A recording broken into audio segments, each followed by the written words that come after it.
Bonjour à ceux qui nous suivent depuis les réseaux sociaux, sur notre plateforme Facebook, YouTube.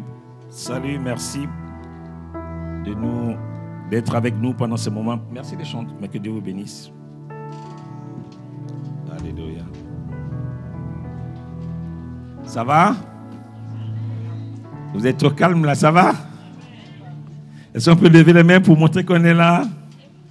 Alléluia, gloire à Dieu. Alléluia. Béni soit le Seigneur. Ce matin, je voulais commencer un thème sur le sujet « Comprendre la pensée de Dieu pour nous ». Alléluia. Vous savez, souvent, il est important de comprendre ce qui motive Dieu quand Dieu fait certaines choses. Et ce matin, je voulais nous encourager, avant que nous puissions rentrer avant que nous puissions avancer dans la pensée de l'année, je vais la rappeler, même si c'est affiché sur le mur là-bas en grand. C'est l'année de la consécration à Dieu, l'année du service dans l'humilité et la fidélité. Amen. Consécration, service dans l'humilité et la fidélité. Amen. C'est des mots qui tiennent bien ensemble. Alléluia. Et ce matin, je voulais donc nous partager ce thème, comprendre la pensée de Dieu pour nous. Vous savez, aujourd'hui, nous travaillons dans cette dimension apostolique de l'Église aujourd'hui, où nous voulons ramener la pensée de Dieu dans le cœur de son peuple.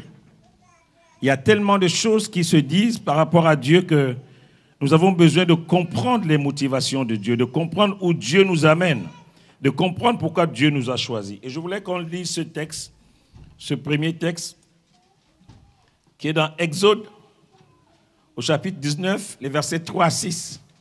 Et ce matin, nous avons l'habitude de suivre une émission de Pasteur Laurence et moi dans la radio. Et le premier verset que je vais lire ce matin, c'est le verset qui a été lu par un des hommes qui intervenait lors de cette émission. Et j'ai dit au Pasteur Laurence, mais c'est de ça que je vais parler ce matin. Alléluia, un très beau texte. Avant de le lire, vous savez que le peuple de Dieu est esclave en Égypte pendant 430 ans. Et Dieu, dans son plan, avait prévu quelque chose de particulier pour son peuple. Après la sortie de l'Égypte. L'Égypte, pour nous, c'est quelquefois, c'est notre ancienne vie passée. Et le Seigneur nous sort de notre ancienne vie pour nous amener dans notre terre promise. Et c'est ce qui se passe avec le peuple de Dieu à ce moment-là. Dieu les sort de l'Égypte et pour les amener dans la terre promise. Et je voulais qu'on puisse lire dans ce texte les intentions de Dieu à ce moment-là. C'est vraiment intéressant. À partir du verset 3, la Bible nous dit que Moïse monta vers Dieu et l'Éternel l'appela du haut de la montagne. Vous savez, souvent, lorsque nous marchons avec Dieu, nous avons le sentiment qu'on est allé très loin. La Bible nous dit que Moïse monte vers Dieu et Dieu est en haut encore, au-delà du fait que Moïse monte vers Dieu. Le Seigneur l'appelle du haut de la montagne. Alléluia. En disant, tu parleras ainsi à la maison de Jacob et tu diras aux enfants d'Israël. Tu parles à la maison de Jacob, voyez-vous, et tu parles aux enfants d'Israël. Tu parleras à la maison ciel et tu parles aux enfants de ciel. Et voici ce que Dieu dit à Moïse. Vous avez vu ce que j'ai fait à l'Égypte et comment je vous ai porté sur des d'aigle, sur des ailes d'aigle et amené vers moi. Vous avez vu ce que j'ai fait à l'Égypte. Vous avez vu le prix que j'ai payé pour vous sortir de l'Égypte. Vous avez vu comment je me suis positionné pour vous sortir de l'Égypte, Vous avez vu la force et la puissance que j'ai déployée pour vous sortir de l'Égypte. Nous savons tous ce que Dieu a fait pour que Pharaon puisse être brisé et qu'il puisse lâcher prise. Et Dieu dit, je vous ai porté sur des ailes d'aigle et amené vers moi. Maintenant, si vous écoutez ma voix, si vous gardez mon alliance, vous m'appartiendrez entre tous les peuples, car toute la terre est à moi. Vous serez pour moi un royaume de sacrificateurs et une nation sainte. Voilà les paroles que tu diras aux enfants d'Israël. On ne peut pas lire ce verset sans s'arrêter sur le fait que lorsque le Seigneur nous sort de l'Égypte pour nous amener dans notre terre promise, c'est d'abord pour nous amener à lui. C'est pas pour qu'on soit l'esclave de quelqu'un. C'est pas pour qu'on soit un spécimen entre la vie d'un pasteur, d'un prophète et qui veut venir vivre ses expériences sur nous. Je vous ai fait sortir sur des ailes d'aigle pour vous amener à moi. Tout ce que Dieu fait dans nos vies, c'est pour nous amener à lui. Et ça, il le fait à un prix lourd. Ça a été fait pour nous au prix du sang de son Fils. Ce n'est pas pour que nous soyons prisonniers d'une église. Ce n'est pas pour que nous soyons prisonniers d'une doctrine. Ce n'est pas pour que nous soyons prisonniers d'un pasteur, d'un prophète, d'un apôtre. Mais c'est pour que Dieu soit notre Dieu. Il veut nous amener à lui. Amener à lui. Voici une grande intention de Dieu. Tout ce que Dieu va faire, tout ce qu'il va faire, te guérir, te délivrer, te sortir d'une situation d'Égypte, c'est pour t'amener à lui. Et Dieu rappelle ça aux enfants d'Israël. Vous savez, souvent on avance et nous ne connaissons pas les intentions de Dieu par rapport aux différentes phases de notre vie. Il dit, voici vous êtes en chemin sur la terre promise. Mais je vais vous rappeler mon intention de départ. Je ne l'ai pas fait simplement pour montrer que Dieu est puissant. Vous savez, aujourd'hui, Dieu est devenu quelqu'un qu'on expose dans les foires.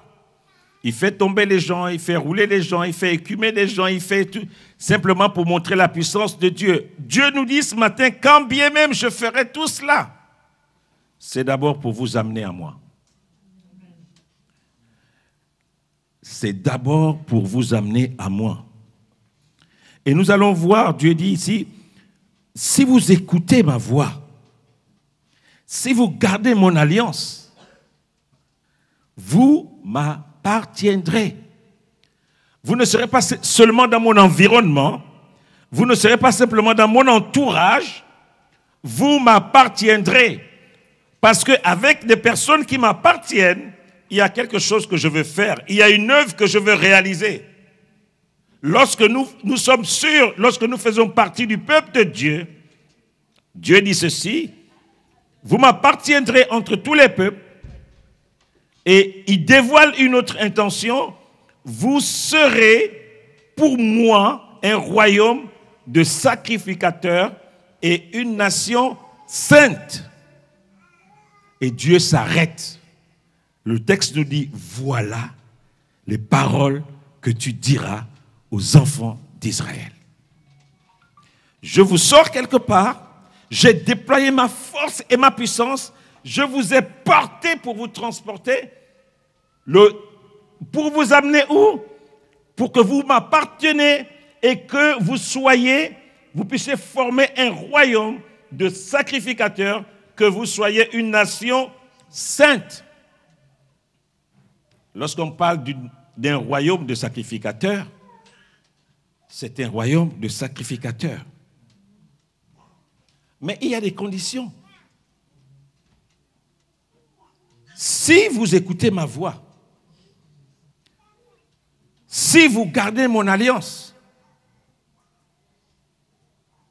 La Bible nous dit dans Jean 10, et c'est un texte que nous connaissons bien, « Mes brebis entendent ma voix, je les connais et elles me suivent. » Mes brebis, ça veut dire que les brebis qui m'appartiennent, les brebis qui sont dans mon enclos, elles entendent ma voix. C'est un peu comme si Dieu nous met dans un environnement qu'il appelle le royaume.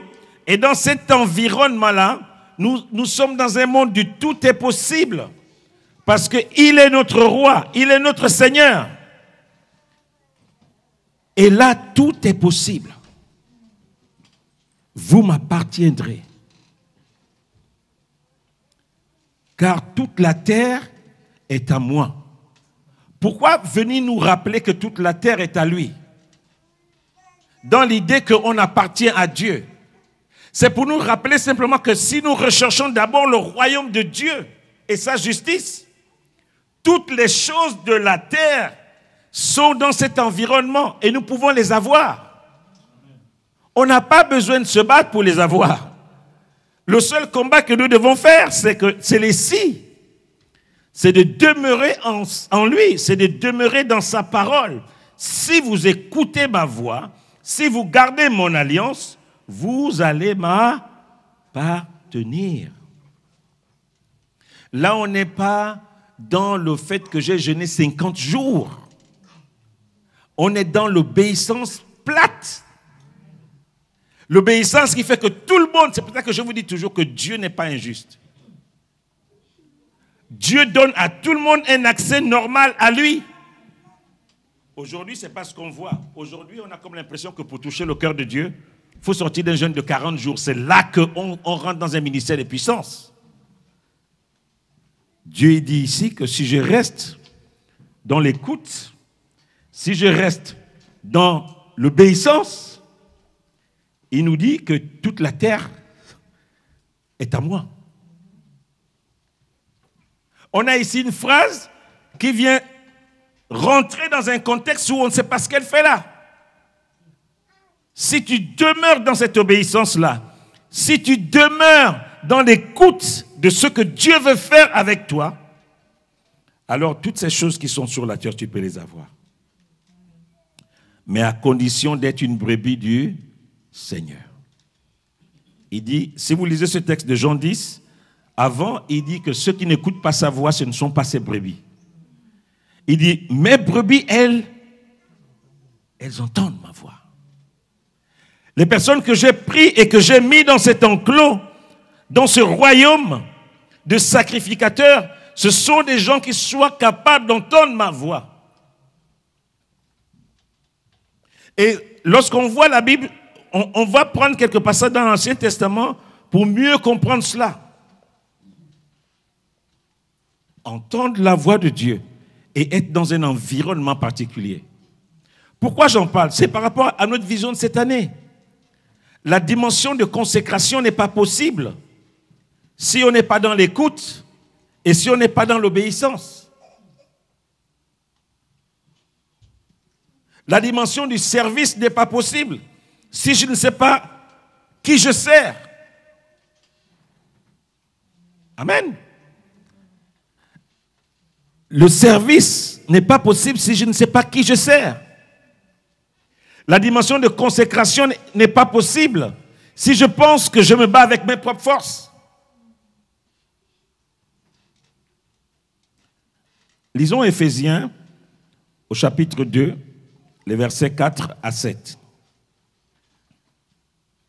On connaît bien ce verset. Mais Dieu, qui est riche en miséricorde, à cause du grand amour dont il nous a aimés, nous qui étions morts par nos offenses, nous a rendu la vie avec Christ. Écoutez ceci, il nous a ressuscités ensemble et nous a fait asseoir ensemble dans les lieux célestes en Jésus-Christ, afin de montrer dans les siècles à venir l'infinie richesse de sa grâce par sa bonté envers nous en Jésus-Christ. Il nous a aimés, nous qui étions morts par nos offenses. Il nous a rendus à la vie avec Christ. Arrêtons-nous un moment et positionnons-nous en tant qu'enfants de Dieu. De quelle vie il s'agit ici? Il nous a rendus à la vie avec Christ. Nous savons que le Seigneur est venu, il a marché sur la terre, il a été crucifié, mort et ressuscité. Et la Bible nous enseigne ici que nous avons été ressuscités en même temps que Christ et qu'il nous a fait asseoir ensemble avec Christ dans les lieux célestes. Ça veut dire que nous ne sommes pas des hommes normaux. Nous sommes des hommes avec des capacités particulières. Nous sommes des hommes qui vivons avec une grâce particulière. Nous sommes assis quelque part. Ça veut dire que physiquement on nous voit là, mais nous sommes assis quelque part dans les lieux célestes avec Christ. Waouh! Ça veut dire que des fois je dois me prendre au sérieux. Je dois me prendre au sérieux. Parce que si on veut parler en langage simple, je ne suis pas n'importe qui. Et le texte nous dit, pourquoi il nous a fait asseoir dans les lieux célestes en Jésus-Christ, afin de montrer dans les siècles à venir l'infinie richesse de sa grâce. L'infinie richesse de sa grâce. L'infinie richesse de sa grâce. Ça veut dire que la grâce de Dieu, nous comprenons ici qu'elle est infinie. Et Dieu nous met dans un positionnement qui est tel que nous ne pouvons pas comprendre jusqu'où peut aller la grâce de Dieu. Nous sommes ressuscités avec Christ et il nous donne un positionnement où nous sommes assis avec Christ. Ça veut dire que nos vies, si on peut parler dans un langage qu'on comprend plus simplement, nos vies sont cachées en Jésus. Ça veut dire qu'une fois que tu es venu à lui, ta vie ne peut plus être un ballon avec lequel tous les démons jouent lorsqu'ils veulent faire leur pause. Ta vie est précieuse pour le Seigneur. Amen. Ma vie est précieuse pour le Seigneur. Voici ce que le Seigneur a fait. Voici les intentions de Dieu dans ce qui s'est passé à la croix. Nous sommes ressuscités avec Christ, nous qui étions morts par nos offenses. Il nous a ramenés à la vie. Et nous savons que la vie de Dieu, c'est quelque chose que nous ne pouvons pas comprendre aujourd'hui. Lorsque le Seigneur dit « Je suis venu afin que mes brebis aient la vie et qu'elles aient la vie en abondance », il ne s'agit pas du fait de respirer et d'être debout. La vie de Dieu implique tous les domaines de l'existence. Lorsque le Seigneur rentre dans votre vie, il va toucher tous les domaines de votre vie. Il va faire un travail dans votre vie. Il va faire une œuvre dans votre vie. Là où c'est malade, il va venir, il va toucher là, il va toucher là, il va toucher là, et il va ramener un équilibre. Dieu nous prend au sérieux. Mes frères, mes sœurs, Dieu nous prend au sérieux. Vous savez, à force de voir un Jésus cloué sur la croix avec vraiment ce qui fait pitié, ça ne nous amène pas à comprendre ce qui s'est passé sur un plan spirituel à la croix. Ça ne nous amène pas à comprendre. Et c'est pour ça que le Seigneur, lorsqu'il parle à son peuple, il dit, est-ce que vous savez le prix que j'ai payé lorsque vous êtes sortis de l'Égypte? Est-ce que vous savez? Il dit, vous avez vu ce que j'ai fait à l'Égypte. En gros, c'est pour lui dire, vous savez le prix que mes armées ont payé en Égypte pour vous sortir de l'Égypte. Et ce prix que ces armées ont payé, c'est le prix que son fils a payé pour que nous, aujourd'hui, nous soyons revenus à la vie. Nous qui étions morts par nos offenses. Le Seigneur nous a donné sa vie. Il nous a donné la possibilité d'avoir une espérance dans son royaume. Il dit à son peuple, je vous ai choisi. J'ai payé le prix pour vous en Égypte. Je vous ai sortis. C'est des choses qui nous parlent aujourd'hui. Pour vous mettre dans ce royaume. Et ce royaume, c'est un royaume de sacrificateurs. Quand on dit un royaume de sacrificateurs, ça veut dire que tous ceux qui sont dans ce royaume, ce sont des sacrificateurs. Donc nous comprenons que si on le ramène simplement au peuple de Dieu, on comprend que dans toutes les tribus, tout le monde n'était pas des sacrificateurs. Donc lorsque Dieu parle à quelque chose de plus loin et de plus profond que cela. Un royaume de sacrificateurs. Il y avait 12 tribus en Israël. Et nous qui connaissons un peu l'histoire, on va dire que la tribu de Lévi était appelée pour le sacerdoce. Mais là, le Seigneur ne parle pas de la tribu de Lévi. Il parle de tout son peuple. Il dit, je vous ai fait sortir. Voilà mes intentions. C'était de faire de vous un royaume de sacrificateurs. Un royaume de sacrificateurs est composé de sacrificateurs. Un royaume de champions est composé de champions. Un royaume de géants est composé de géants. Donc Dieu veut nous amener quelque part. En réalité, c'est pour le servir. Et nous allons voir ce que le Seigneur veut dire par là pour nous qui sommes arrivés dans ces temps. 1 Pierre au chapitre 2, les versets 2 à 5. 1 Pierre 2, les versets 2 à 5. Je lis la parole de Dieu. Désirez comme des enfants le lait spirituel. Je reprends. Désirez comme des enfants nouveau-nés le lait spirituel et pur, afin que par lui, vous croissiez pour le salut. Si vous avez goûté que le Seigneur est bon, approchez-vous de lui. Pierre vivante, rejetée par les hommes, mais choisie et précieuse devant Dieu. Waouh! Ressaisissons-nous. Secoue tes habits. Prends-toi au sérieux. Approchez-vous de lui. Pierre vivante, rejetée par les hommes, mais choisie et précieuse devant Dieu. Et vous-même, comme des pierres vivantes, édifiez-vous pour former une maison spirituelle, un sacerdoce, un saint sacerdoce, afin d'offrir des victimes spirituelles agréables à Dieu par Jésus-Christ. Waouh, il y a tellement de choses là-dedans.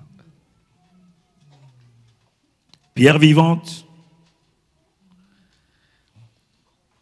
une maison spirituelle, un saint sacerdoce, des victimes spirituelles qui sont agréables à Dieu. Dans certaines versions, on nous parle de sacerdoce royal. Le sacerdoce ici, c'est quelque chose qui a à voir avec la royauté. On forme une maison spirituelle. Mais voyez ce qui est important, et là où je voulais m'appuyer. Pourquoi nous édifions pour former une maison spirituelle? Un saint sacerdoce, c'est pour offrir des victimes spirituelles, agréables à Dieu par Jésus-Christ. Alors, on va s'arrêter là un peu. Vous savez que dans l'Ancien Testament, les victimes qui étaient offertes, c'était des animaux. De façon générale. Et ces victimes étaient en général offertes pour amener le peuple un peu plus loin. Soit c'était pour expier les péchés, soit c'était pour de la reconnaissance de ce que Dieu avait fait dans ma vie, mais c'était des sacrifices, c'était des victimes physiques. Et ça, c'est quelque chose que nous comprenons dans notre langage d'aujourd'hui. Lorsque le Seigneur dit que l'obéissance vaut mieux que les sacrifices, ça veut dire quoi? Ça veut dire qu'à l'époque, le peuple était confortable dans le fait que tout ce que je faisais pour me laver était extérieur à moi. C'était quelque chose d'extérieur.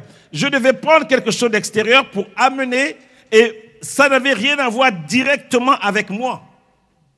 Et donc c'était facile. Si vous dites aux gens aujourd'hui que pour être chrétien, il faut porter 7 croix, c'est facile, ils vont l'acheter 7 croix, ils vont les mettre au cou, ils auront leurs 7 croix. Si vous dites à quelqu'un que le signe que vous êtes chrétien aujourd'hui, c'est que vous devez vous balader avec une petite Bible dans la poche, on aura tous une petite Bible dans les poches. Mais ça ne touche pas le cœur. C'est des sacrifices que nous faisons, c'est des sacrifices physiques. Ça a à voir avec le côté externe, le côté extérieur du chrétien. Et ça, c'est facile pour les hommes d'offrir ce genre de sacrifice. C'est très, très facile. Les œuvres extérieures, là, on est fort.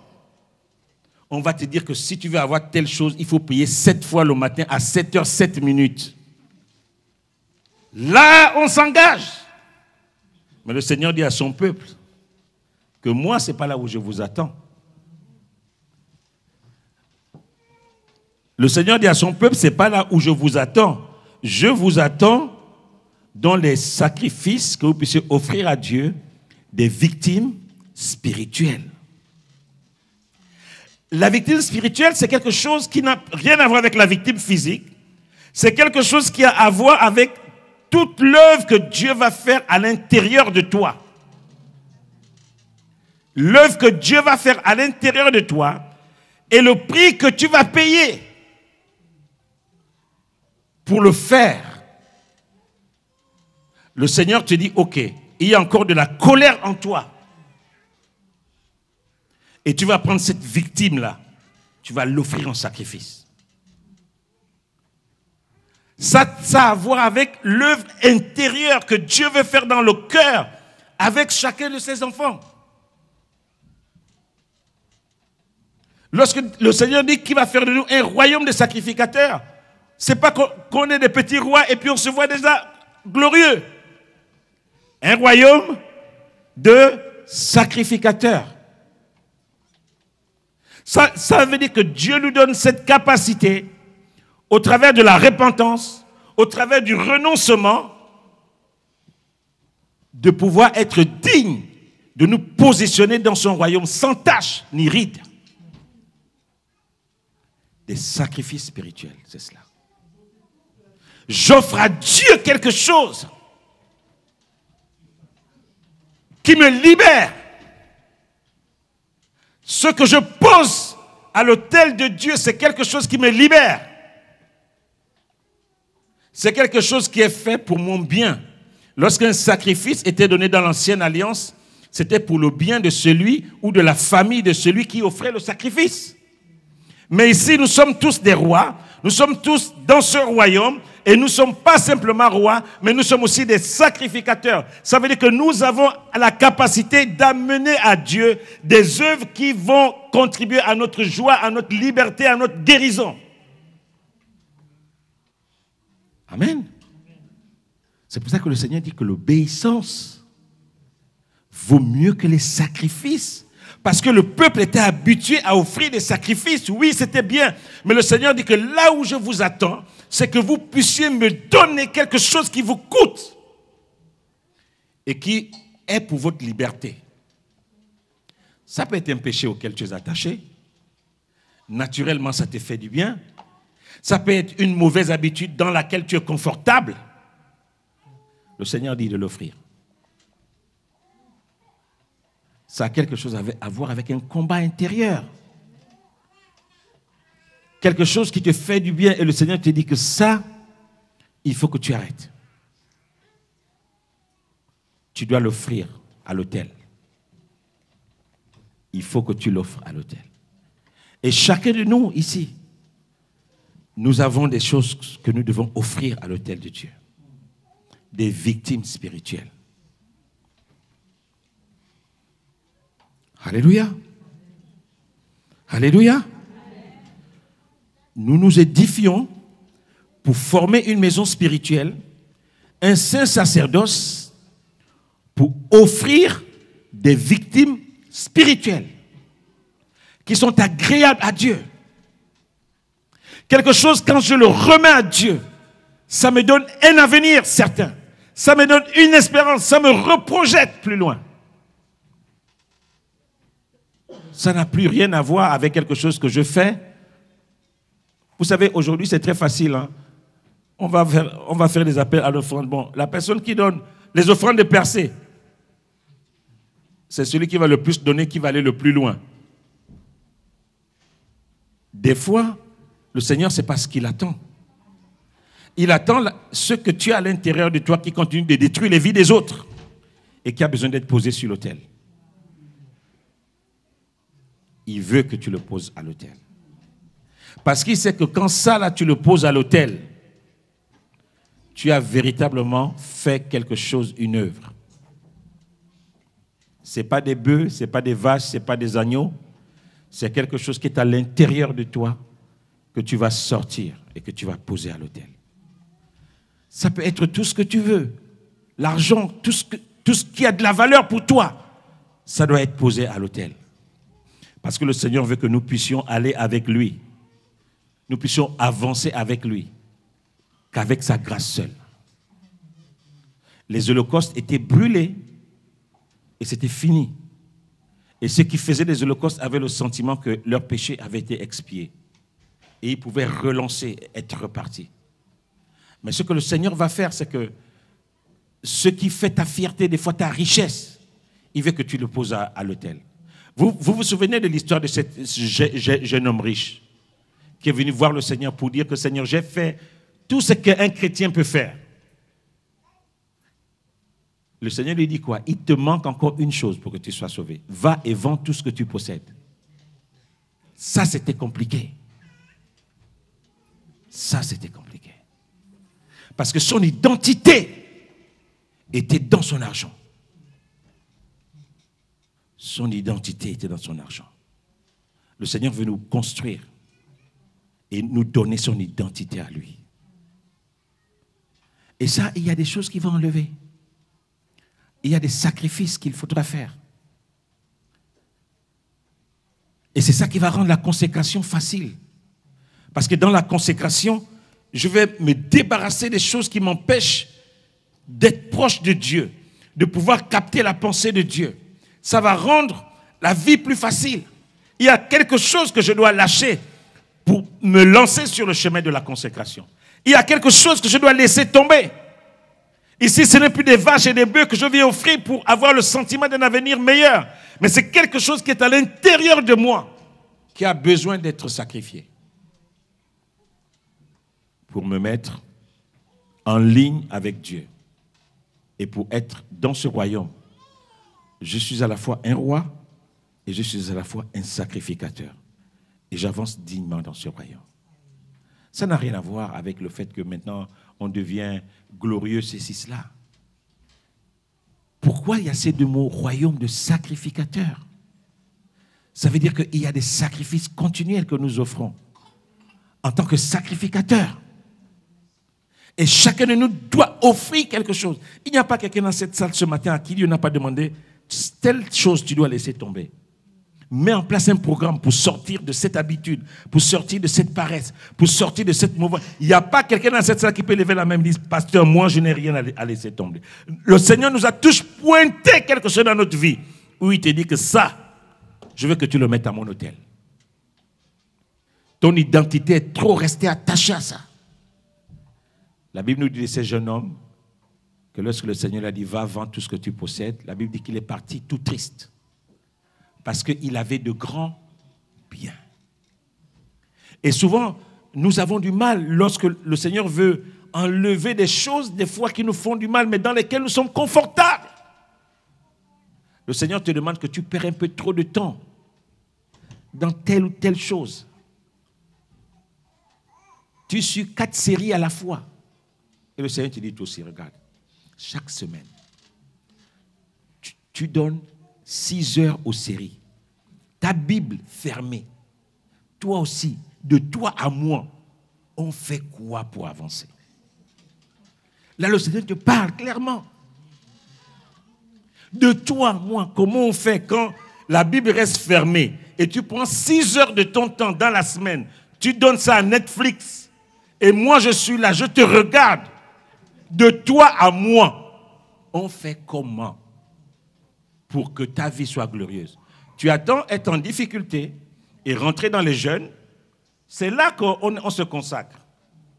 C'est là qu'on est prêt à être des vrais sacrificateurs. Mais ce n'est pas là où le Seigneur nous attend. Le Seigneur ne nous attend pas dans... quand on est en difficulté, on essaie de mettre des petits programmes en place et là, on est à fond la caisse. Je vous ai sorti de l'Égypte pour que vous soyez en moi, pour que vous soyez un royaume de sacrificateurs et une maison sainte. Ce que fait un sacrificateur, c'est qu'il offre des sacrifices. Et nous sommes un royaume de sacrificateurs. Ça veut dire que continuellement dans notre marche avec Dieu, tout ce qui va nous empêcher d'avoir un avenir victorieux, le Seigneur dit que tu as la capacité, parce que tu es un sacrificateur, tu as la capacité de le mettre à l'autel et d'avancer. Tu as la capacité de le sacrifier parce que tu es un sacrificateur. C'est cette idée que Pierre reprend quand il dit que, comme des pierres vivantes, nous devons édifier vous pour former une maison spirituelle, un saint sacerdoce, afin d'offrir des victimes spirituelles agréables à Dieu par Jésus-Christ. Nous sommes là sur le chemin de la consécration. Et chacun de nous sait ce que le Seigneur te demande de poser. Chacun de nous connaît son Isaac. Chacun de nous connaît son Isaac. Chacun de nous, dans cette salle ce matin, connaît son Isaac. Isaac, tu dois le poser. Même si Dieu te le redonne, mais tu dois d'abord le poser. C'est pour ça que cette année, la pensée, année de la consécration à Dieu, du service dans l'humilité et la fidélité. Ça veut dire, Seigneur, quel que soit ce que tu vas me demander de poser sur ton autel, je suis prêt à laisser tomber mes galons. Je suis prêt à laisser tomber l'image que j'ai toujours donnée de moi de façon extérieure. Je suis prêt à laisser tomber ça. C'est ça que ça veut dire. La consécration, le service dans l'humilité et dans la fidélité. Alléluia. Est-ce que nous pouvons fermer nos yeux ce matin? Je ne sais pas ce que le Seigneur vous a dit, et j'ai essayé d'utiliser les mots des hommes, mais je sais que le Saint-Esprit peut nous amener au-delà de ce que les hommes peuvent dire. Le Seigneur nous amène véritablement, nous sommes des pierres vivantes. Des pierres vivantes. Il y a des choses difficiles à comprendre des fois dans la parole de Dieu. Il nous dit que nous sommes des pierres vivantes. En même temps, il dit que nous devons être comme des soupirer après le lait spirituel. Mais des pierres ne boivent pas du lait. Mais, Seigneur, aide-nous à comprendre ta parole. Seigneur, tu veux que nous puissions édifier, grandir dans la vie avec toi, Seigneur. Tu veux nous aider ce matin. Tu veux que nous puissions nous approcher de toi, Seigneur. Comme des pierres vivantes qui ont été rejetées par les hommes, mais choisies par toi. Tu veux que nous puissions nous édifier pour former une maison spirituelle, pour former une famille spirituelle. Des hommes et des femmes qui offrent non plus des sacrifices physiques, mais des sacrifices spirituels qui sont agréables à Dieu. Agréables à Dieu. Seigneur, ce matin, aide-nous à comprendre ces paroles. J'ai essayé de parler avec des mots des hommes. J'ai essayé de faire ce que j'ai pu, Seigneur, pour amener ton peuple à réaliser que, au-delà de la grâce, Seigneur, nous devons veiller. Nous devons être attachés à toi. Nous devons être accrochés à ta parole. Au-delà de la grâce, nous comprenons que nous devons veiller sur nos vies. Nous devons veiller à continuer à nous édifier, à grandir dans le fait de te connaître. Parce que tu ne nous as pas positionnés simplement comme des statues, mais tu veux que nous soyons acteurs dans ton royaume. Et nous savons que tu utilises des hommes pour faire ton œuvre sur la terre. Et tu nous positionnes dans un environnement en tant que sacrificateur, en tant que roi. Aide-nous ce matin à comprendre ces choses, Seigneur. Nous voulons voir au travers de ces versets, pouvoir saisir tes intentions profondes. Parce que tu ne nous as pas choisis pour simplement montrer que tu es un Dieu puissant. Ce n'est pas pour cela que tu nous as choisis. Tu nous as choisis, Seigneur, parce que tu avais un but clair. Tu voulais former une maison. Tu voulais former un peuple. Tu t'es choisi un peuple.